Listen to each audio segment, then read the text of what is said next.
Hi, today I'm going to show you how to change a head on a Ludwig standard copper timpani. First I'm going to take a drill that has basically an extension for a quarter drive of sockets. These work fine on a 5/16 T head.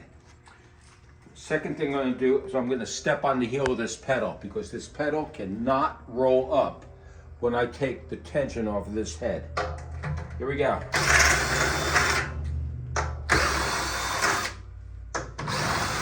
Still pinning this heel down. I cannot let my foot off this pedal when the drum is in this condition. Now I will follow the pedal up with my foot. And now we're safe. We're in safe zone. When the head is off, this toe has to be down. If the head comes off and the toe is up, it's vulnerable to cracking. So I just followed it down with my foot. And the next thing I'm going to do is remove this standard gauge which is on this drum. This happens to be a flathead fastener, so we're going to take this off, and that's really all there is to this. This should come right off, and I'm going to take both sides off, and that's really all there is to this. And therefore we're going to remove this gauge. The first order of business is I want to make sure that this bearing edge has a good type of lubricant on it. This particular one has Teflon tape, and Teflon, which is technically 2 mil, very thin, will give a lot of sound, but as in all cases, you always want to press this down because this can come up, and sometimes it'll come up under here, so you have to go around and make sure it's tucked and catching, because if the tape comes up, it'll start to friction against the head, in which it'll stifle its sound. Now this is a 29-inch standard copper, which is extended, so I'm going to put a 31-inch head on it.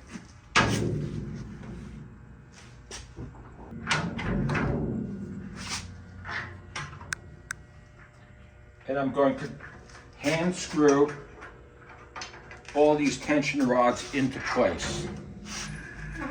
Now that all these tension rods are in, I'm going to start looking at the margin. I need a very even margin around this drum. And even though it can never be perfect, because these margins are not ever perfect, because rims bend and bowls do go out of round, we're going to try to get as close as we can to an even margin. I know some people use a little device to gauge that. You can easily see how far you're off by looking right through the edge of the head. And I'm going to start putting tension on this at this point.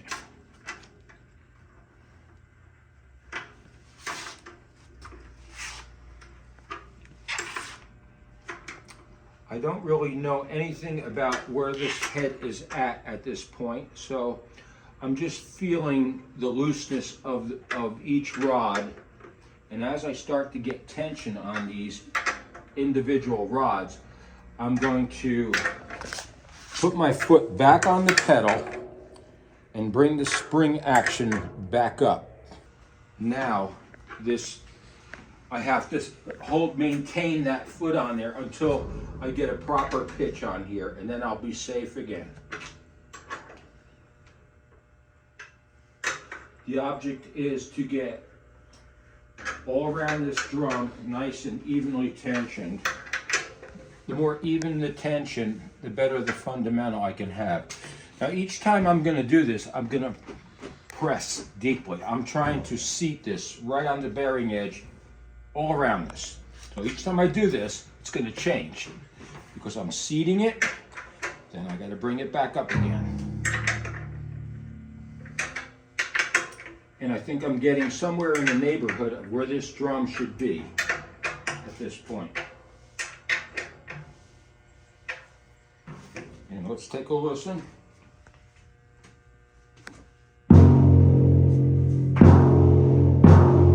Sounds a little high, but if I pedal this down and pedal it back up, it already dropped, which is what I want.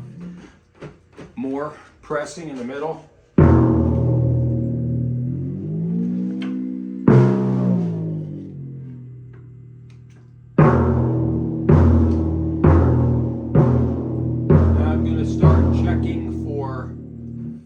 evenness of tone around the edge. And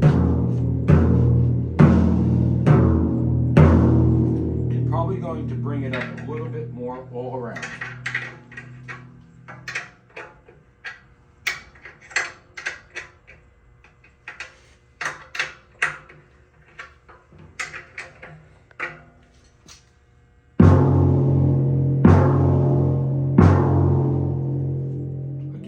Down with the pedal, back up, and a couple good weighty pushes in the center.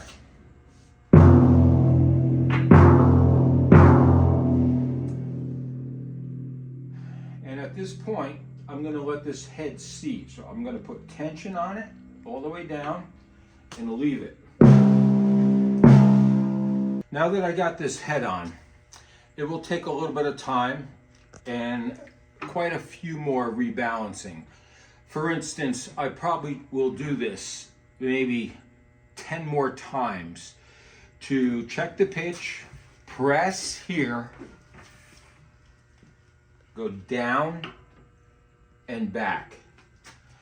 Now, one problem with a lot of timpani is the fact that the action is not smooth.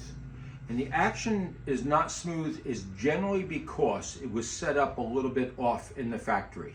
It's very difficult unless you're really going to meddle with the linkage to move that. But I'm going to show you how to balance this and to know whether you're on mark or not. This is a 29-inch drum. Its range is usually from E up to a C. I have it at an F right now because all Fs will become E in a little bit of time. So I'm going to leave it right where it is now, but now I'm going to show you how to check the actual action to make sure there is nothing even creeping around in the movement of the linkage.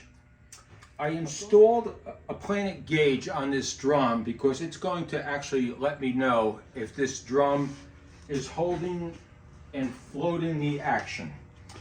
Now, I had it tuned to a low F, and that's basically maybe not an F at this point, but I'm going to come up one step. Maybe that might even be a G. At this point, most drums, if they're not exactly balanced, will walk. So at the very lowest note, up one step, maybe even a step and a half, drums will walk at that point. It's the way the drum is designed.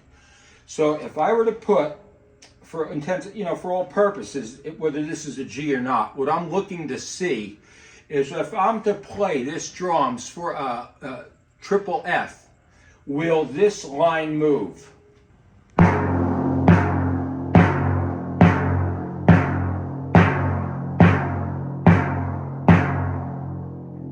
You can see that line is not moving, but I'm not convinced yet.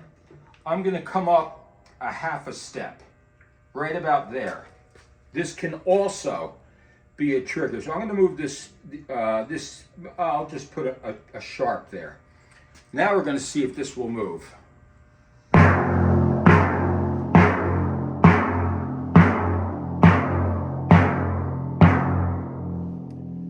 That tells me that the drum is totally in balance.